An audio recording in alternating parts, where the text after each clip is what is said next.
Good afternoon. In last lecture, I have discussed the multiplication or the replication of viruses. Today, we will see the next point about syllabus, that is antiseptic and disinfectant.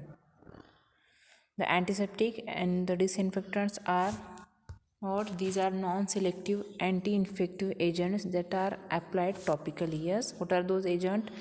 These antiseptics and the disinfectants, these are non-selective anti-infective agents and which are applied topically. Then their activities ranges from simply the reducing the number of microorganisms to within set limits of public health interpretation, that is sanitization, and to destroy all microorganism on applied surface, that is sterilization.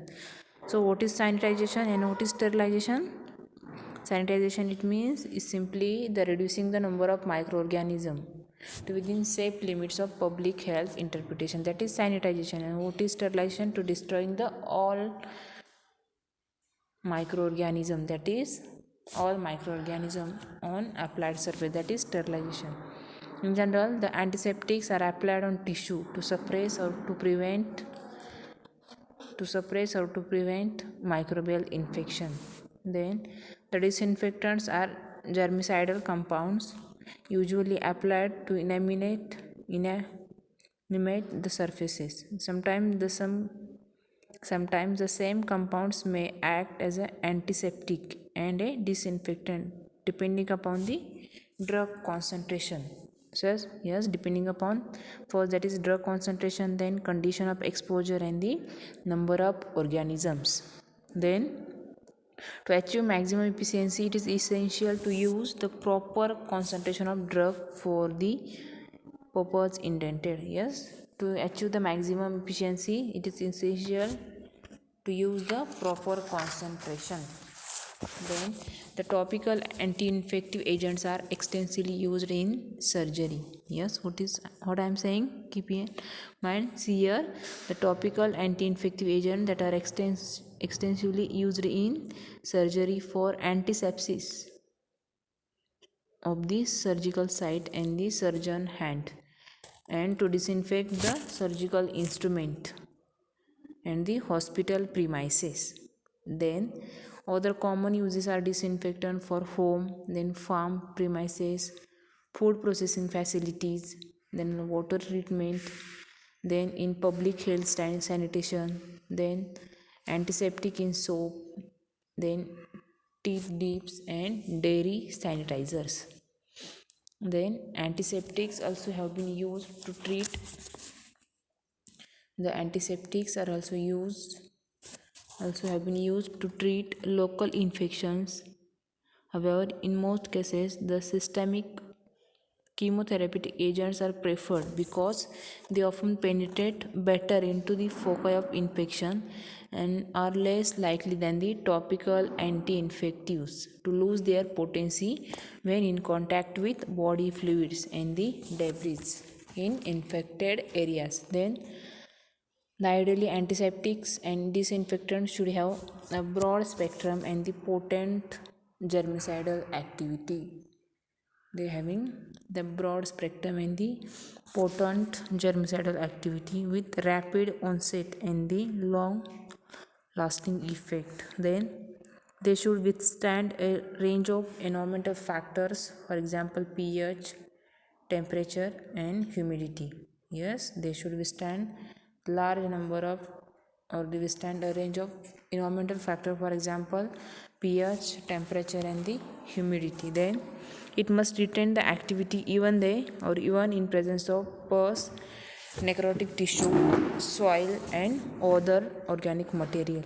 I am repeating here, it means they should withstand the wide range of, or the range of environmental factors, for example pH, temperature and humidity, and they must retain the activity even in presence of pus, necrotic tissue, soil and other organic material. Then the high lipid solubility and the good dispersibility increases their effectiveness. Yes, high lipid solubility, and second thing, that is good dispersibility. What it do? It increases their effectiveness. Then The antiseptic preparation should not be toxic. Yes, this preparation it should not be toxic. Then the host it should not be toxic to the host tissues and should not impair healing. Then the disinfectant should be non-destructive to the applied surfaces. The disinfectants it should not be or it should be non-destructive to applied surfaces. Then next, they should be readily biodegradable. Then it should not second it should not accumulate in the environment. Then it should not react with other chemical to produce toxic reduces. Then they should have offense odor, color, then and staining property.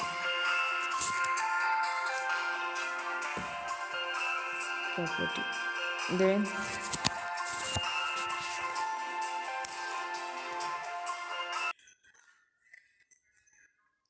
they should have offense color, odor and staining properties and should be absent, or it means the disinfectant should have it the offensive color, odor and staining property it should be minimal or the absent. So this is all about the introductory part or the some properties or the characteristics of antiseptic and disinfectant.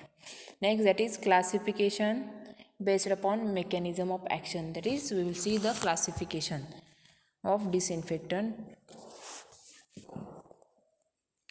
Basically, the disinfectant are classified mainly in three categories. First, natural disinfectants. Second, physical disinfectants and chemical disinfectant. First, natural disinfectant. The heat and natural sunlight has been used as a natural disinfectant since from a long. Yes, heat and natural sunlight has been used as a natural disinfectant. Then the actual disinfection process in sunlight lies on the UV radiation from the sun, and this technique are being used to preserve the food material. Yes, this natural disinfectant process is used to preserve the food materials. Then physical disinfectants. The various physical methods are been used has been discussed in chapter of sterilization. That is, those methods include dry heat, moist heat and radiation and filtration sterilization.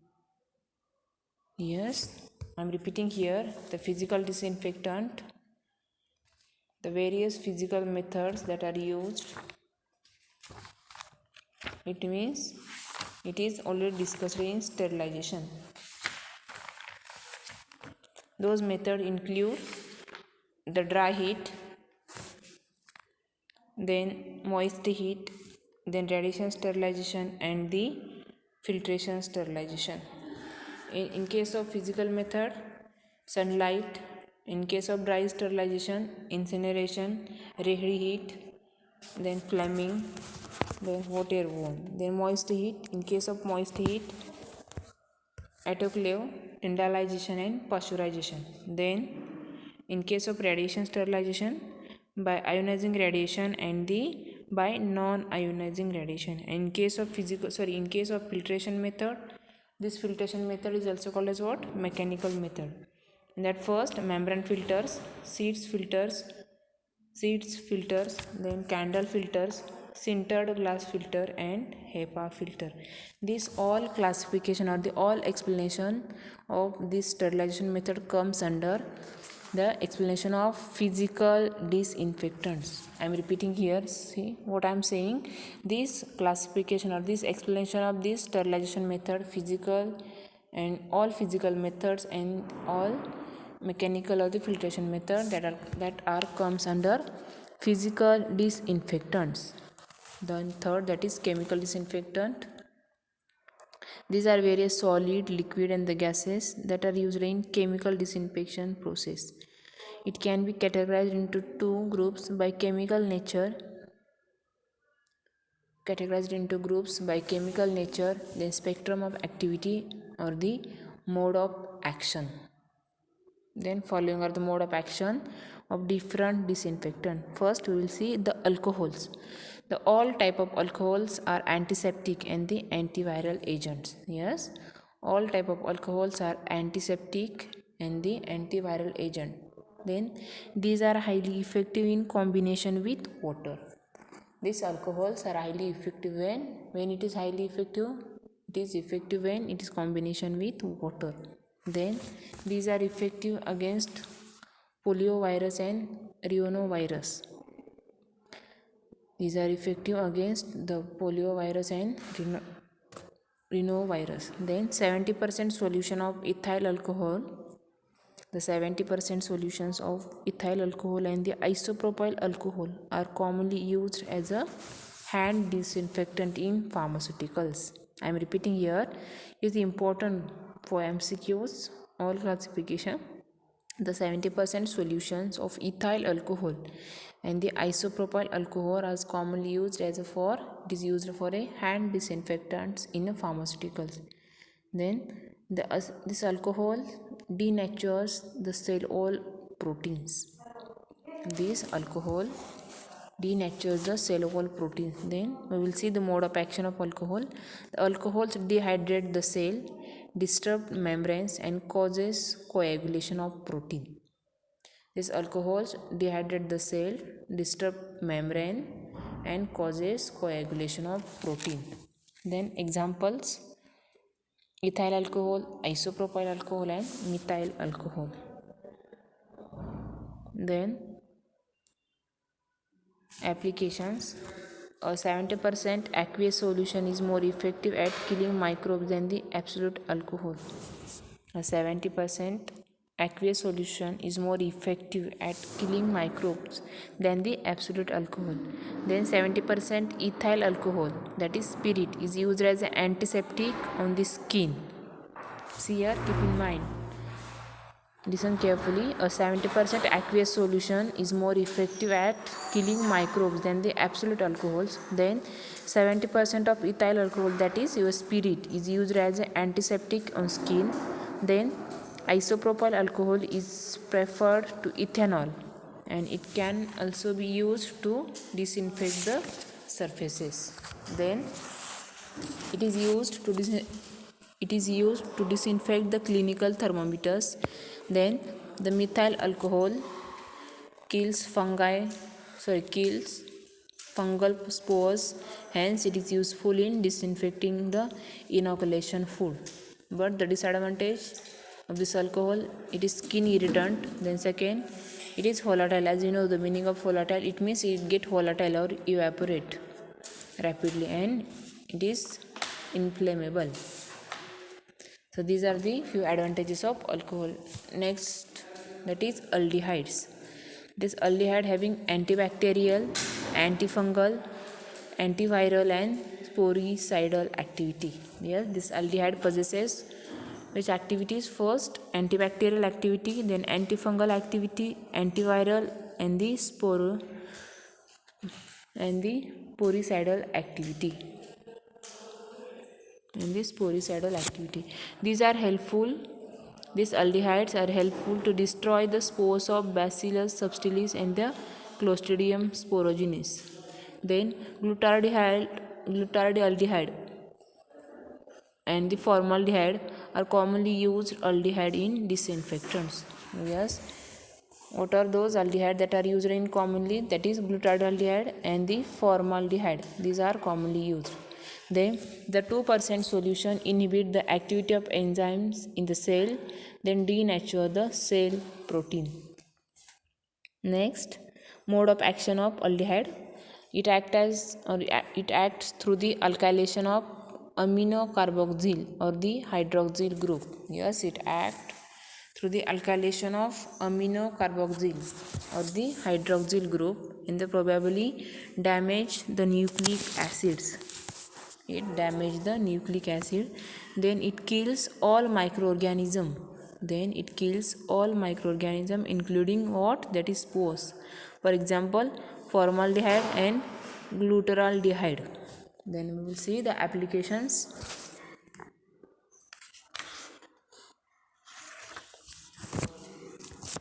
In application, the 40% formaldehyde, that is formalin, is used for a surface disinfections and the fumigation of room, then chambers, operation theater, biological safety cabinet, wards and sick room. Then fumigation is achieved by boiling the formalin. Yes, how fumigation is achieved? The fumigation is achieved by boiling the formalin, then heating formaldehyde and treating the formalin with potassium permanganate.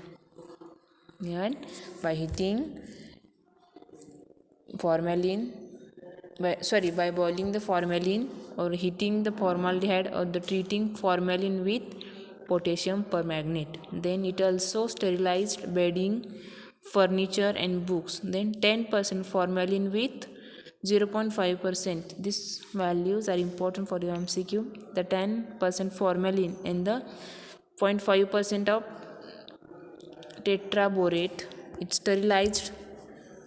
sterilizes the clean metal instrument. Then 2% glutaraldehyde is used to sterilize thermometers. Used to sterilize thermometers, bronchoscopes, centrifuges, anesthetic equipments. Then an exposure of at least 3 hours at alkaline pH is required for action by the glutaraldehyde. And then the 2% formaldehyde at 40 degrees Celsius.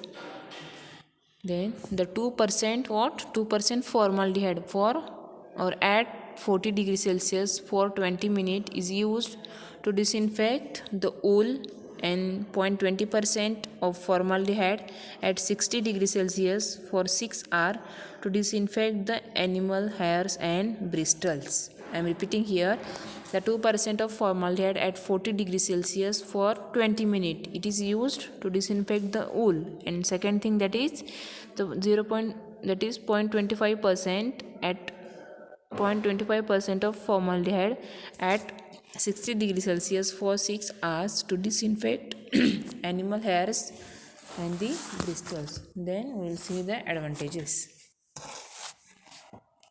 disadvantages of these aldehydes. Vapors are irritating, that is must be neutralized by ammonia. Then second, it has poor penetration. Then third, it leaves non-volatile residue. Then activity is reduced in presence of protein. Then glutaraldehyde requires alkaline pH, and only those articles that are wettable can be sterilized. So these are the few disadvantages of aldehydes. Then next, that is phenol. The chlorocresol and the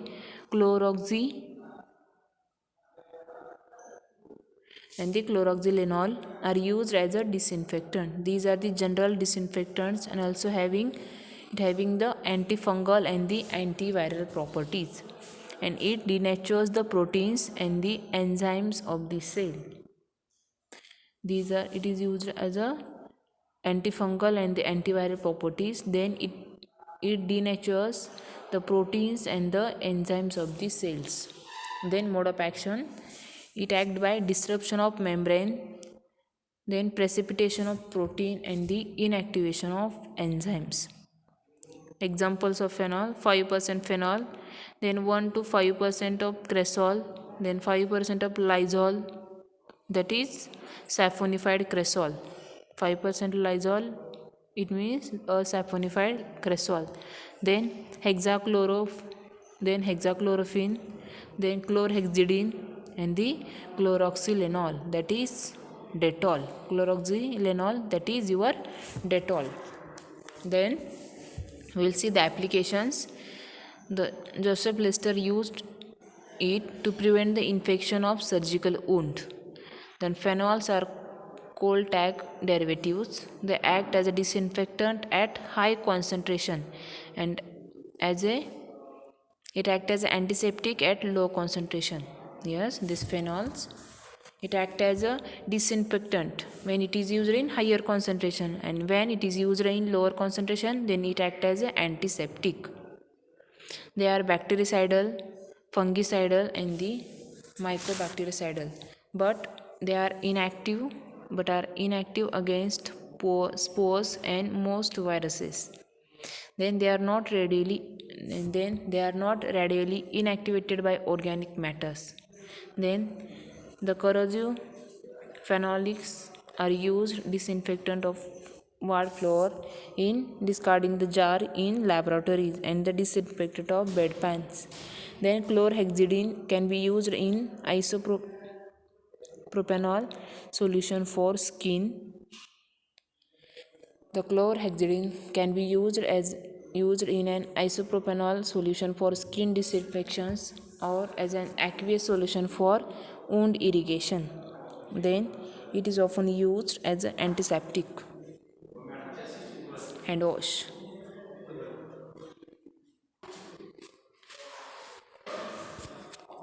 It is often used as an antiseptic hand wash. Then 20% chlorhexidine gluconate solution.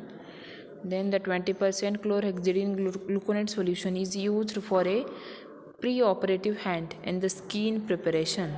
Then and for general skin disinfections. Then the chlorhexidine gluconate is also mixed with quaternary ammonium compound such as cetrimide to get the stronger and broader antimicrobial effect. For example, Savlon. Then chloroxylanols, that is your Dettol, are less irritant and it can be used for topical purpose and are more effective against the gram-positive bacteria than the gram-negative bacteria. Then hexachlorophene is chlorinated.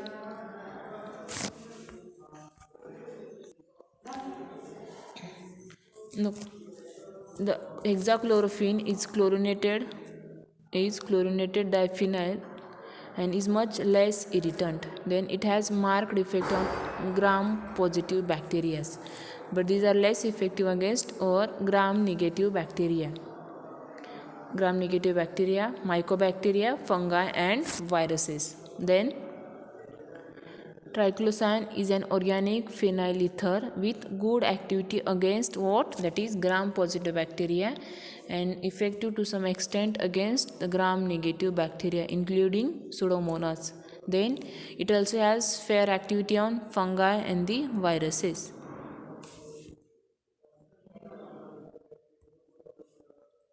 Then there are few disadvantages of this. It is toxic. Then second, it is corrosive. Then third, it is skin irritant. Then the chlorhexidine is inactivated by anionic soaps. Then the chloroxylenol is inactivated by hard water. It is inactivated by hard water. I will stop here. Next part we will see in next lecture.